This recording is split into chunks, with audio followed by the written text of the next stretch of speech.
Assalamualaikum warahmatullahi wabarakatuh. Saya dari kelompok 6 ingin mempresentasikan hasil dari kerja kelompok kami yang bertemakan privasi dalam etika, filsafat, dan komunikasi. Apa itu privasi? Ada 3 menurut para ahli. Yang pertama, menurut Lois Alpinde, privasi adalah hak untuk dibiarkan atau hak untuk mengontrol publikasi yang tidak diinginkan tentang urusan personal seseorang. Menurut Rutherford, dalam Susilo 1988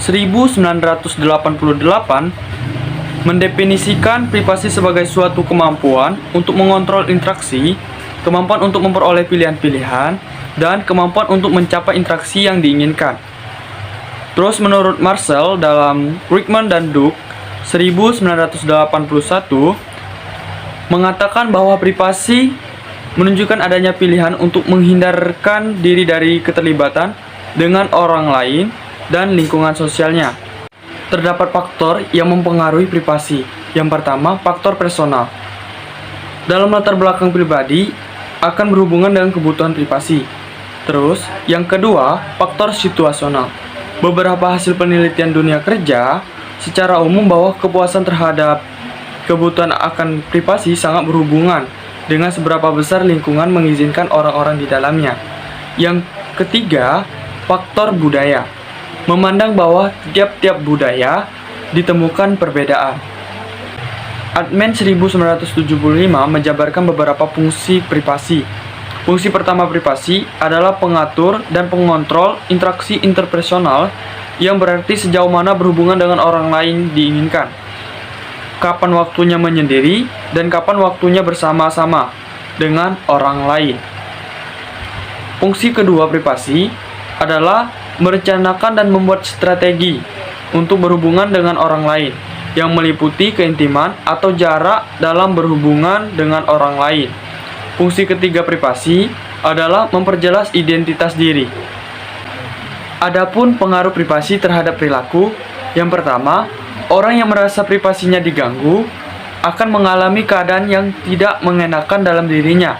Yang kedua, di saat kita mendapatkan privasi yang diinginkan, cenderung akan merasa lebih nyaman dan bisa menerima segala kekurangan dalam dirinya. Privasi sebagai nilai moral, yang pertama, wacana etika melibatkan perilaku dan sistem nilai etis yang dipunyai oleh setiap individu atau kolektif masyarakat. Yang kedua, kebebasan adalah unsur pokok dan utama dalam wacana privasi. Privasi menjadi bersifat rasional karena privasi selalu mengandalkan kebebasan. Yang ketiga, hati nurani adalah penghayatan tentang nilai baik atau buruk berhubungan dengan situasi konkret. Yang keempat, prinsip-prinsip kesadaran moral adalah beberapa tataran yang perlu diketahui untuk memposisikan tindakan individu dalam kerangka nilai moral tertentu.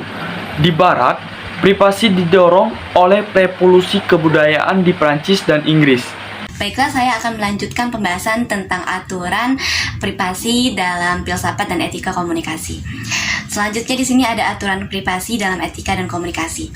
Privasi ini sangat penting di dalam kehidupan interaksi sosial maupun sosial media gitu.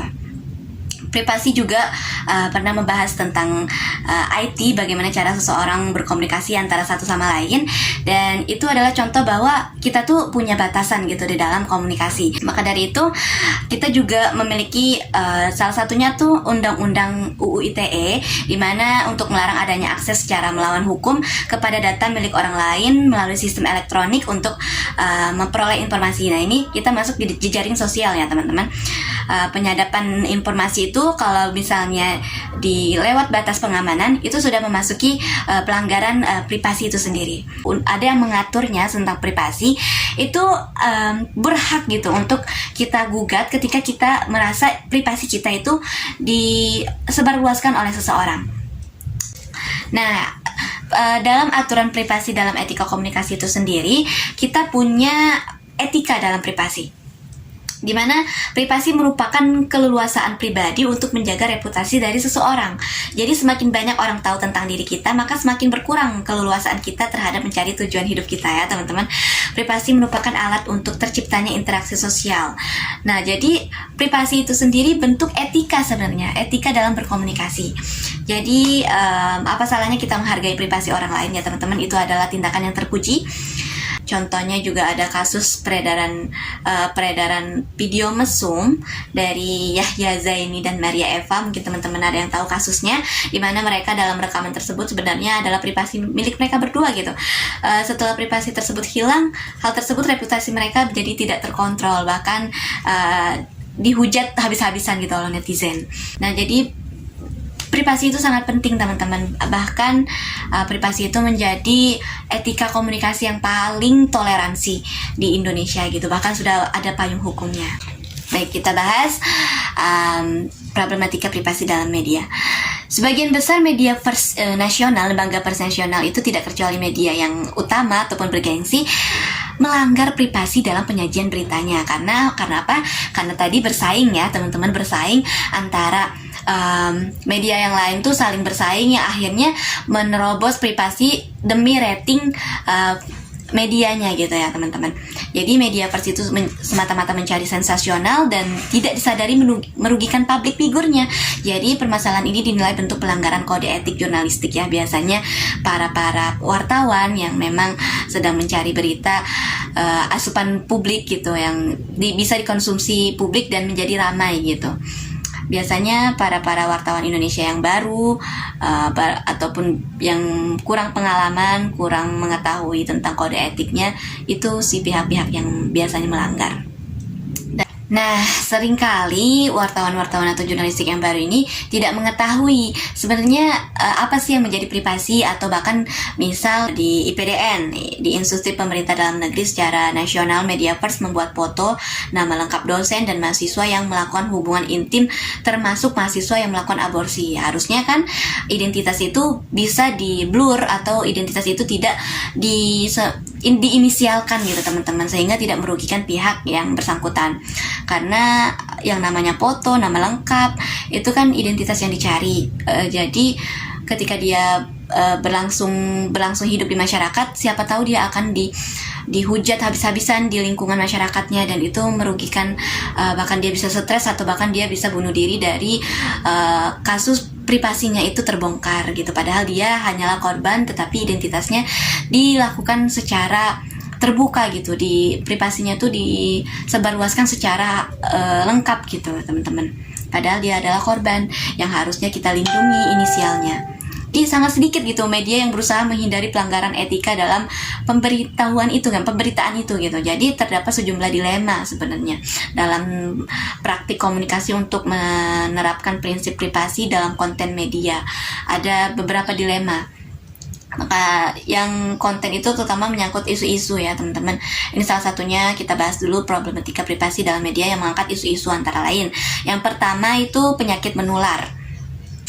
Dan yang kedua itu ada homoseksual, gay ataupun lesbi sering muncul gitu di platform sosial media, di TikTok, dan mereka cenderung lebih leluasa menunjukkan bahwa mereka gay atau bahwa mereka lesbi gitu, lebih diterima gitu di masyarakat, dan mereka juga lebih luas gitu memberitahu. Padahal di zaman sebelumnya tuh lesbi gay itu sangat diprivasiin, tetapi entah kenapa perkembangan zaman yang orang yang melakukan gay itu malah berbangga diri menampilkannya di publik gitu. Nah, ketika dia ditangkap, sebenarnya itu bukan masalah penangkapan ataupun penjara ya teman-teman. Kalau di bawah umur itu bisa dikatakan rehabilitas, pelajaran bagi orang-orang yang tersangka di bawah umur. Baik, selanjutnya yang kelima itu ada bunuh diri. Kajian privasi pada bunuh diri didasarkan bahwa setiap orang itu punya hak untuk meninggal secara terhormat. Yang keenam ada kamera dan rekaman tersembunyi. Pada poin ini Alpindai menyoroti peran jurnalis juga dalam mencari dan mengumpulkan privasi. Dia mengatakan era persaingan untuk jurnalis untuk bisa bekerja layaknya detektif.